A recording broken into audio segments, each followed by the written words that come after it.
Hello दोस्तों, NCR readers club में आपका स्वागत है। क्या आपको भी कोई अच्छा सपना देखने के बाद उसे पूरा करने की चाहत होती है? क्या आपको भी लगता है कि मेरा सपना पूरा हो जाए? जैसे सपने में आपको कोई खजाना मिलता हुआ देख रहे हैं या सपने में आप अमीर बन रहे हैं? आपका जवाब जो भी हो, लेकिन आज हम एक ऐसे व्यक्ति के बारे में चर्चा करने वाले हैं जिसने अपने सपने में जो देखा उसे पूरा करने के लिए उसने अपनी पूरी जिंदगी संघर्ष किया और आखिर में उस सपने को प्राप्त किया। दोस्तों, अगर आप हमारे चैनल पर नए हैं तो हमारे YouTube channel NCR readers club को सब्सक्राइब कर लें, क्योंकि आपको यहाँ से मिलती हैं सेल्फ हेल्प, मोटिवेशनल और international best selling book summaries जो आपकी सफलता को बूस्ट करने का काम करती हैं। आज की बुक समरी है द अल्केमिस्ट, जिसमें एक सैंटियागो नाम का स्पेनिश चरवाहा होता है। सैंटियागो एक यंग शेफर्ड था जो स्पेन के एंडलुसिया नाम की जगह पे अपनी भेड़ें चराता था और उसकी जिंदगी काफी सिंपल और साहसिक थी। वो हर दिन नई नई जगहों पर भेड़ें चराया करता था, नए गांव जाता, नए लोगों से मिलता और यही सब करके उसकी जिंदगी काफी एक्साइटिंग चल रही थी। उसका कोई घर नहीं था और उसके जो भेड़ें थी वही उसका परिवार था, जिनसे वह बहुत प्यार करता था। आजकल वह अपनी भेड़ों को एक लड़की की कहानी बार बार सुना रहा था जिससे वह लगभग 1 साल पहले मिला था। वह लड़की तरीफा नाम की जगह पर रहती थी। वह लड़की बहुत खूबसूरत थी। उसकी आंखें बड़ी बड़ी थीं, उसके घने बाल थे जिसे देखते ही सैंटियागो को कुछ कुछ होने लगता था। इसलिए उसने उससे जाके बातें भी की। दोनों ने अपने ड्रीम्स, अपनी लाइफ के बारे में बहुत सारी चीजें शेयर की और इंटरेस्टिंग बात यह थी कि अभी सैंटियागो भी तरीफा की तरफ ही जा रहा था। सिर्फ 4 दिन बचे थे जहां जाके वो उससे वापस मिलने वाला था। तरीफा के इस सफर में एक शाम वह एक पुराने चर्च में जाके ठहर गए जिसकी छत टूटी हुई थी, जहां पे एक बड़ा सा पेड़ था जिसके नीचे उसने अपने कोट से सफाई की और किताबों का तकिया बना के वहीं पे सो गया। सोते वक्त उसने एक सपना देखा जहां कुछ बच्चे उसकी भेड़ों के साथ खेल रहे थे। उनमें से एक बच्चा जो था उसने सैंटियागो का हाथ पकड़ा और उसे इजिप्ट लेके चला गया। लेकिन इंटरेस्टिंग बात यह थी कि यह सपना उसने पहली बार नहीं देखा था। इसी सपने को उसने कई बार देखा था, बट जब भी वो लड़का उसे एग्जैक्ट लोकेशन बताने की कोशिश करता तभी उसकी नींद खुल जाती थी और यही चीज उसे परेशान कर रही थी। इसलिए सैंटियागो जब तरीफा पहुंचा तो उसे याद आया कि वहां एक बूढ़ी औरत होती है जो सपनों के पीछे के राज को इंटरप्रेट करती है। सैंटियागो उस औरत के पास गया, उसके अजीब से घर में जहां मोतियों के पर्दे थे। वह बूढ़ी औरत जब उसे मिलती है तो वो सैंटियागो को कहती है कि मैं तुम्हें सपने का मतलब बताऊंगी, लेकिन शर्त एक है कि अगर तुम्हें खजाना मिल जाता है तो उसका 10% तुम्हें मुझे देना होगा। तो सैंटियागो मान जाता है और उससे पूछता है कि इसका मतलब क्या है। बूढ़ी औरत बताती है कि तुम्हारे सपने की बात है और तुम्हें इजिप्ट जाना चाहिए और पिरामिड के पास खजाना ढूंढना चाहिए। सैंटियागो इस जवाब से इरिटेट हो जाता है क्योंकि उस बूढ़ी औरत ने उसे वही बात बताई थी जो उसे ऑलरेडी पता थी। कुछ भी नया नहीं बताया कि उसे एग्जैक्टली कहां पे ढूंढना चाहिए। सैंटियागो ने इरिटेट होकर उसे कहा कि आप तो मुझे वही सारी सिंपल बातें बता रही हैं जो मुझे पता है। तब बूढ़ी औरत ने मुस्कुराते हुए कहा कि जिंदगी के कई सारे सच सिंपल होते हैं, बट कई बार हमें समझ नहीं आता है। बूढ़ी औरत की ये सारी बातों ने सैंटियागो को थोड़ा कंफ्यूज कर दिया था।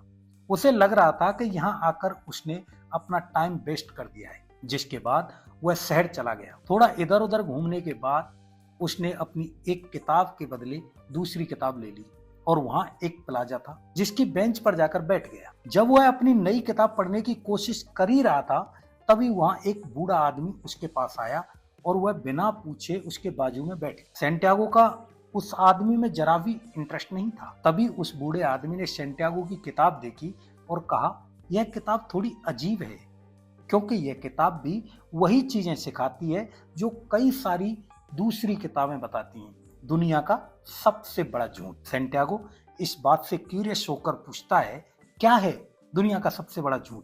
बुड्ढा जवाब देता है, झूठ यह है कि एक टाइम बाद हम अपनी जिंदगी का कंट्रोल खो देते हैं और किस्मत ही सब डिसाइड करती है। उस बूढ़े आदमी ने बताया कि मेरा नाम मिल्की शेडक है और मैं सेलेम का राजा हूं। सेंटियागो को उसकी बात पर जरा भी यकीन नहीं आया, लेकिन जब उस आदमी ने सेंटियागो के माँ बाप के नाम, उसका स्कूल, जब ऐसे कई सारी बातें उसने करी तो सेंटियागो हैरान रह गया। मेल्कीसेडेक ने उसे अपना पर्सनल लेजेंड याद दिलाया और कहा इजिप्ट के पिरामिड के पास खजाना मिलेगा और उसे वहां जाना चाहिए। लेकिन इस सपने को फॉलो करने के लिए सेंटियागो को अपनी भेड़ों का 10वां हिस्सा देना पड़ेगा। तो सेंटियागो को यह बात अजीब लगती है कि बूढ़ा आदमी जो दिख रहा है गरीब है, बोल रहा है अपने आप को राजा, और यह मुझसे अपनी भेड़ भी मांग रहा है, बट फिर भी वो उस पर एग्री हो जाता है। उसके बाद वो बूढ़ा आदमी सेंटियागो को ओमन के बारे में बताता है। ओमन बेसिकली साइन होते हैं जो इंसान को कई बार आते हैं और दिखते हैं। इसके बाद वह उसे 2 पत्थर देता है, रिम और थुमी। यह पत्थर बेसिकली साइन है। जब भी अपने सफर में सेंटियागो कंफ्यूज होगा तो यह पत्थर उसे सिग्नल देगा। एक पत्थर हाँ का सिग्नल देगा तो दूसरा ना का। अपनी मंजिल तक पहुंचने के लिए वो उस पत्थर का यूज कर सकता है। लेकिन मेल्कीसेडेक ये भी बोलता है कि जितना हो सकता है उतना अपने खुद के डिसीजन पर भरोसा करना, ना कि पत्थर पे। इसके बाद सेंटियागो अपने पहले ओमन का इंतजार करने लगता है, एक साइन का, जिससे उसे पता चल सके कि वो सही डायरेक्शन में है या नहीं।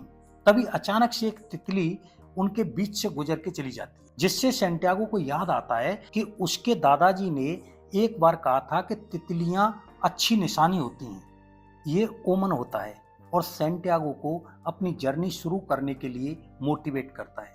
सेंटियागो ने अपनी जर्नी शुरू करने का डिसीजन लिया, जो कि आसान नहीं था, क्योंकि उसको फैसला लेना था कि उसे अपनी सारी भेड़ों को बेचना पड़ेगा, जिनसे वह बहुत ज्यादा प्यार करता था।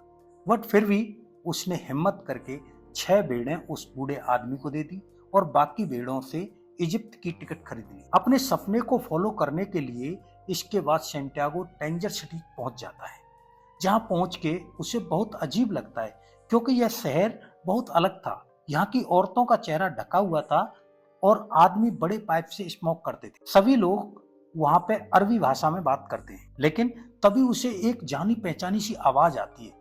उसे एक आदमी मिलता है जो उसकी तरह ही स्पेनिश बोलता है। स्पेनिश सुन के सेंटियागो को बहुत सुकून मिलता है। वो उससे काफी बातें करने लग जाता है। उसके बाद वो लड़का जो उसकी ही उम्र का होता है, वो उससे बोलता है कि मैं तुम्हें गाइड कर सकता हूँ, पर देखो सहारा पार करना आसान नहीं है, उसके लिए आपको पैसे चाहिए होंगे। तुम्हारे पास पैसे तो है ना? तो सेंटियागो उसे अपने पैसे का पाउच दिखाता है।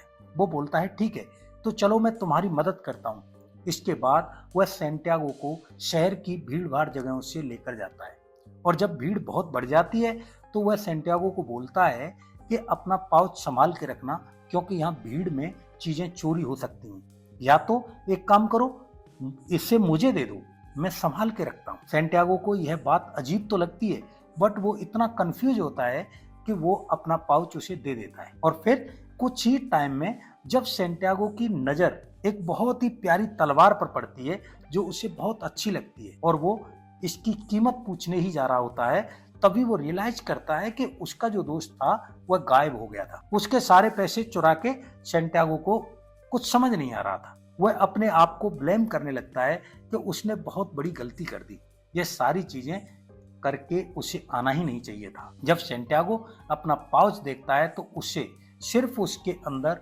2 पत्थर दिखते हैं, रिम और थूमी, जो उस बूढ़े आदमी की याद उसे दिलाते हैं। अपने टूटे दिल के साथ सेंटियागो पत्थरों को हाथ में लेता है और थोड़ा हल्का महसूस करता है, और उसको तभी बूढ़े आदमी की एक लाइन याद आती है कि जब तुम कुछ पूरे दिल से चाहते हो तो पूरी कायनात तुम्हें उसे पाने में तुम्हारी मदद करती है। यह लाइन उसे हिम्मत देती है। सेंटियागो वापस से ओमन की तलाश करने लगता है, जैसा कि बूढ़े आदमी ने कहा था। तभी उसकी नजर शहर के एक दुकान पर पड़ती है जो क्रिस्टल बेचते हैं। सेंटियागो उस शॉप पे जाता है, रुक के देखता है।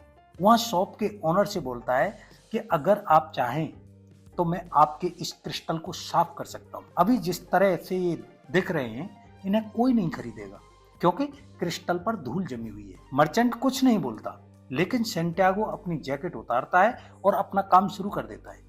थोड़ी ही देर में क्रिस्टल को देख के 2 नए कस्टमर्स आ जाते हैं। यह चीज चौंकाने वाली होती है क्योंकि मर्चेंट धीरे धीरे नोटिस कर रहा होता है कि उसका धंधा खराब हो रहा है, लेकिन अभी अचानक इस लड़के के आने की वजह से उसको 2 नए कस्टमर्स मिल जाते हैं। इसीलिए वो मर्चेंट उसे बोलता है, मैं तुम्हें खाना खिला देता हूँ, और खाना खिलाते वक्त वो उसे अपनी शॉप में काम करने का मौका देता है।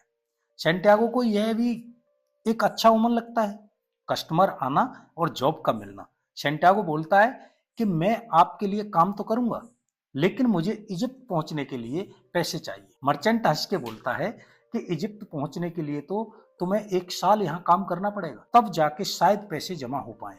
इजिप्ट यहाँ से बहुत दूर है। यह सुनकर सैंटियागो बहुत उदास हो जाता है। उसे लगता है कि उसका एडवेंचर यहीं पे खत्म। अब कोई पर्सनल लेजेंड नहीं, कोई खजाना नहीं, कोई पिरामिड नहीं, बस जिंदगी यहीं बितानी पड़ेगी।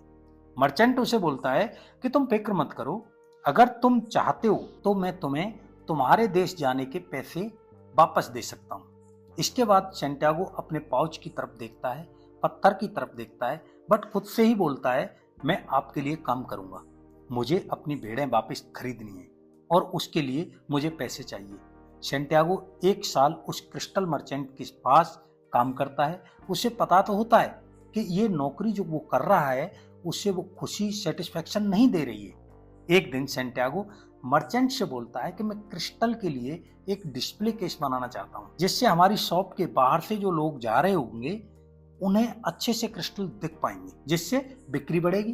पहले तो वह मर्चेंट नजरअंदाज करता है, लेकिन फिर मान लेता है, और ऐसे इनोवेशंस करने की वजह से धीरे धीरे उसकी जो क्रिस्टल शॉप का बिजनेस है वह काफी बढ़ने लग जाता है। ऐसे ही काफी टाइम वह काम करता है, और एक सुबह सैंटियागो मर्चेंट से आके कहता है कि अब मेरे पास इतने पैसे हो गए हैं कि मैं अपनी भेड़ें वापस खरीद सकता हूँ अपने घर जाकर।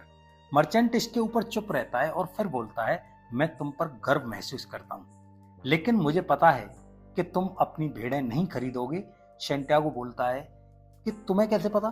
तब मर्चेंट सिर्फ एक वर्ड बोलता है, मकतूब, जिसका मतलब होता है इट इज रिटन।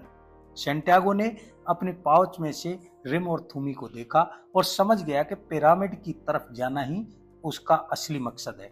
वो अगेन एक डिसीजन लेता है, अपनी कंफर्टेबल जोन से, फ्रीडम से भरी लाइफ के बजाय और उस लड़की के बजाय वो अपने सपने की तरफ जाएगा और वापस से ओमन और साइन ढूंढ के अपना रास्ता कंटिन्यू करेगा।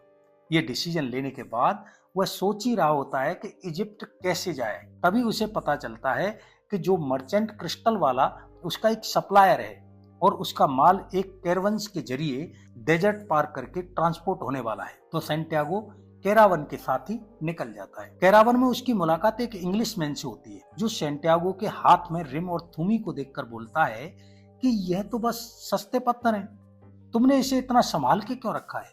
सैंटियागो इरिटेट होकर बोलता है कि तुम नहीं समझोगे, यह एक राजा ने मुझे दिया है।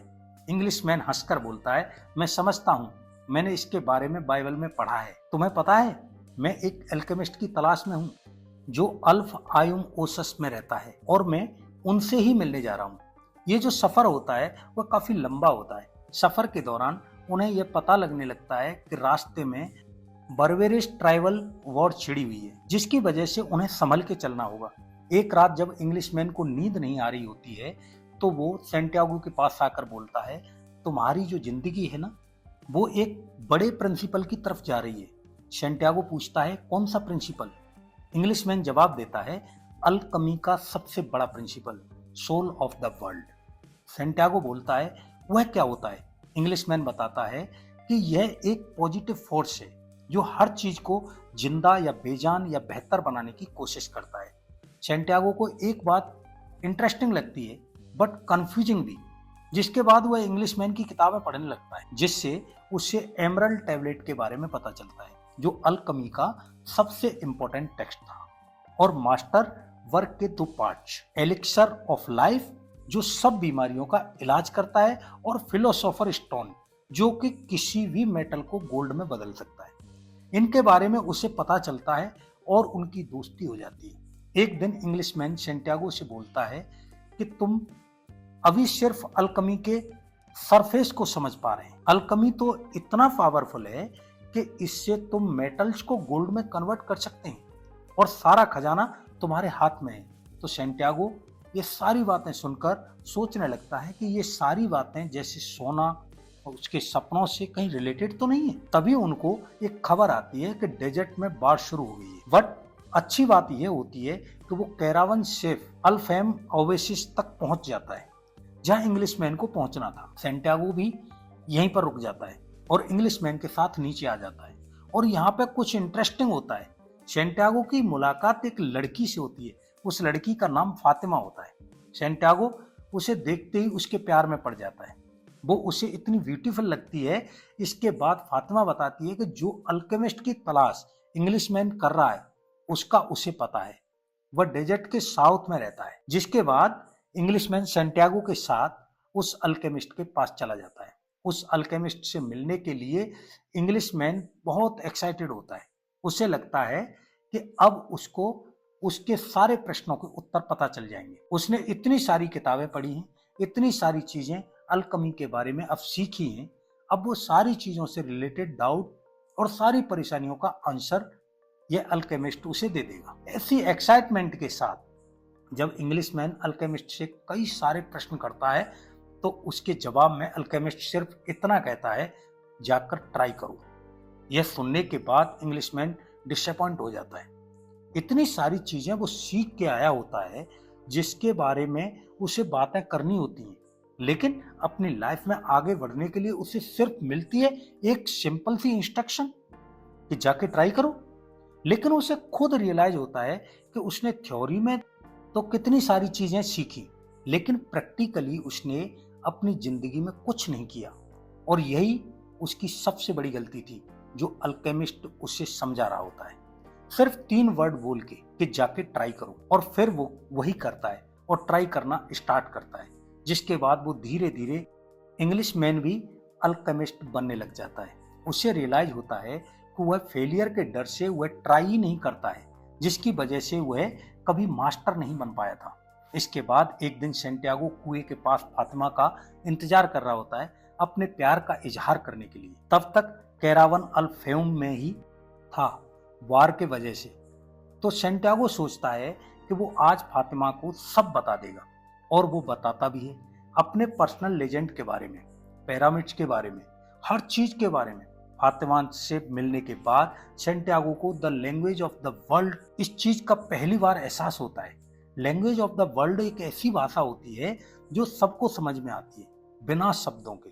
फातिमा और सैंटियागो की लव स्टोरी बहुत सिंपल थी, लेकिन यह लैंग्वेज ऑफ द वर्ल्ड की वजह से बढ़ रही थी। सैंटियागो जब फातिमा को सारी चीजें बताता है तो फातिमा उसे अपने पास रुकने के बजाय इनकरेज करती है कि वह अपने पर्सनल लेजेंड के पीछे जाए। और वह एक बहुत पावरफुल लाइन बोलती है। वो बोलती है कि सच्चा प्यार वो होता है जो कभी तुम्हें अपने सपनों के पीछे जाने से नहीं रोके। ये सारी बातें सैंटियागो को थोड़ी सी परेशान कर रही होती हैं। तभी एक दिन डेजर्ट के बीच में सैंटियागो को 2 हॉक्स लड़ते हुए दिखते हैं और उसे एक अजीब सा विजन आता है। विजन था कि यहाँ पर एक आर्मी आ रही है और हमला करने वाली है। ये एक बहुत बड़ा ओमन होता है, यानी साइन होता है, जिसके बारे में वह ट्राइबल चीफ को जाकर बताता है। सैंटियागो वहां के चीफ को जब अपने विजन के बारे में बताता है तो वो उसे हल्के में नहीं लेते, क्योंकि वो लोग भी ओमन पर विश्वास करते थे। बट हाँ, वो लोग एक चीज बोलते हैं, हम लड़ाई की सारी तैयारी आज करना शुरू कर देंगे, लेकिन जैसा तुमने कहा है वैसा अगर नहीं होता है तो हम तुम्हें मार डालेंगे। यह सुनने के बाद सैंटियागो थोड़ा डर जाता है, और जब वो टेंट के बाहर निकलता है तभी एक हॉर्समैन मिलता है जो काले कपड़ों से अपने आप को ढका होता है। यह बेसिकली वो अल्केमिस्ट ही होता है। वह पूछता है कि किसने हॉक्स की फाइट को पढ़ने की हिम्मत की है। सैंटियागो बोलता है कि मैंने, क्योंकि ये ऊपर वाले की मर्जी थी। उस पर अल्केमिस्ट इम्प्रेस हो जाता है और कहता है कि तुम अपने सपनों का पीछा करना छोड़ना मत, और कल रात सब चीज खत्म होने के बाद मेरे पास आना। अगले दिन अल्फेम के 2000 से ज्यादा सैनिक तैयार होते हैं। ओसस की निगरानी करने के लिए। और अगले दिन जैसा सैंटियागो ने कहा होता है वैसा ही होता है। एक आर्मी आती है ओसस पर हमला करने के लिए, लेकिन ये लोग पहले से ही तैयार होते हैं, इसीलिए वो लोग जीत जाते हैं और बच जाते हैं। इसके ऊपर चीफ बहुत खुश होता है और सैंटियागो को 50 गोल्ड के कॉइन्स और ट्राइबल का काउंसलर बनने का ऑफर देता है, जिसके ऊपर सैंटियागो सोचने के लिए थोड़ा वक्त मांगता है और फिर वो रात में उस आदमी के पास चला जाता है जो अल्केमिस्ट होता है। अल्केमिस्ट उसे बोलता है, मैंने तुम्हें यहाँ बुलाया क्योंकि तुम्हें मदद चाहिए। सैंटियागो बोलता है कि नहीं, मुझे नहीं, इंग्लिशमैन को आपकी मदद चाहिए। लेकिन अल्केमिस्ट कहता है, नहीं, वह इंग्लिशमैन है, उसका काम कुछ और है। तुम्हारा रास्ता पिरामिड की तरफ है जिसमें मैं तुम्हारी मदद कर सकता हूँ। सैंटियागो इस बात पर थोड़ा सा चिढ़ जाता है क्योंकि अब उसे पिरामिड के पास जाने का मन नहीं कर रहा होता है। उसके पास सब कुछ होता है, उसे ऊंट मिल गया होता है, पैसे मिल गए होते हैं, गोल्ड मिल गया होता है, एक अच्छा पोजीशन मिल गई होती है और साथ में फातिमा भी यहीं पर होती है। इस पर अल्केमिस्ट मुस्कुराता है और बोलता है, तुम्हारे पास पिरामिड का अभी तक कुछ भी नहीं है जो एक्चुअल में तुम्हें चाहिए था। इसके बाद सैंटियागो को वो अपनी ऊंट बेचकर घोड़ा खरीदने के लिए कहता है। अगली रात सैंटियागो फिर कंफ्यूज होता है, पर पत्थरों के जवाब लेने के बजाय वह खुद डिसीजन लेता है कि वह घोड़ा लेगा। घोड़े के साथ वह अल्केमिस्ट के टेंट में वापस चला जाता है। अल्केमिस्ट अपने घोड़े पर चढ़ते हुए एक फैलन अपने कंधे पर रख लेता है और सैंटियागो से कहता है कि चलो खजाना ढूंढें। अब उनका एक नया सफर शुरू हो जाता है। जब वह पिरामिड की तरफ जा रहा होता है तभी सैंटियागो के दिमाग में वापस से फातिमा के ख्याल आने लगते हैं। वह अल्केमिस्ट से कहता है कि मैं फातिमा को छोड़कर नहीं जाना चाहता। तब अल्केमिस्ट उसे समझाता है कि फातिमा यह समझती है कि तुम्हें अपनी पर्सनल लीजेंड पूरी करना जरूरी है और वो तुम्हें सपोर्ट भी करती है। इससे अच्छा और क्या हो सकता है। तब सैंटियागो अल्केमिस्ट से पूछता है कि अगर मैं अल्फास में ही रुक गया होता तो क्या होता। अल्केमिस्ट सैंटियागो को उसका फ्यूचर दिखाता है। वो बताता है कि अगर तुम वहीं रुक गए होते तो तुम्हारी शादी होती, कुछ सालों तक तुम खुश होते, बट धीरे धीरे ही सही फिर भी तुम अपने सपने को भूल नहीं पाते। तुम्हारे अंदर एक रिग्रेट बढ़ जाता, फातिमा भी तुमसे दूर होती जाती क्योंकि तुमने अपने पर्सनल लेजेंड को पूरा नहीं किया और तुम खुद खुश नहीं रहते। यह सुन के सैंटियागो को यकीन आता है कि हाँ, वह सही कह रहा है। अगले दिन सैंटियागो और अल्केमिस्ट कई सारी खतरनाक जगहों को क्रॉस कर रहे होते हैं। तब सैंटियागो फिर से अल्केमिस्ट को बोलता है कि मेरा दिल डर रहा है कि सब कुछ शायद खो ना जाए। अल्केमिस्ट मुस्कुराते हुए जवाब देता है, दिल तब नहीं खोता या दुखता जब तुम अपने सपने का पीछा करते हो, बल्कि जब दुखता है जब तुम यह नहीं करते। सपनों का पीछा करना ऊपर के साथ कनेक्ट करने के बराबर है। उसके बाद रास्ते में 3 ट्राइबल मैन रोक लेते हैं, उनकी तलाशी लेते हैं। अल्केमिस्ट की जब वो तलाशी लेते हैं तब उन्हें फिलोसोफर स्टोन्स और एक्सिलर ऑफ लाइफ दोनों मिल जाते हैं। जब वो लोग उससे पूछते हैं कि ये क्या है, तब वो उन्हें सच सच बता देता है कि इनके अंदर जादुई ताकतें हैं। एक तुम्हारी बीमारियां सही करता है और एक मेटल को सोना बना देता है। तब वो ट्राइबल मैन हंसने लगते हैं और दोनों को आगे जाने देते हैं। सैंटियागो हैरान होकर पूछता है कि तुमने सच क्यों बता दिया उन्हें। अल्केमिस्ट जवाब देता है कि लोग अक्सर सच पर विश्वास नहीं करते, चाहे सच सामने ही क्यों ना हो। ऐसे ही वो लोग आगे बढ़ रहे होते हैं। अब उन्हें कुछ सोल्जर्स पकड़ लेते हैं जो उन्हें जासूस समझकर अपने कैंप में बंद कर देते हैं। वहां अल्केमिस्ट चीफ से बोलता है कि सैंटियागो एक अल्केमिस्ट है जो हवा की ताकत से तुम्हारे पूरे कैंप को तबाह कर सकता है, तुम हमें छोड़ दो। तब चीफ सैंटियागो को चैलेंज करता है कि ठीक है, 3 दिन में अगर तुम हवा बन के दिखा सकते हो, अपनी जादुई शक्ति दिखा सकते हो, तो हम तुम्हें जाने देंगे, वरना हम तुम्हें मार देंगे।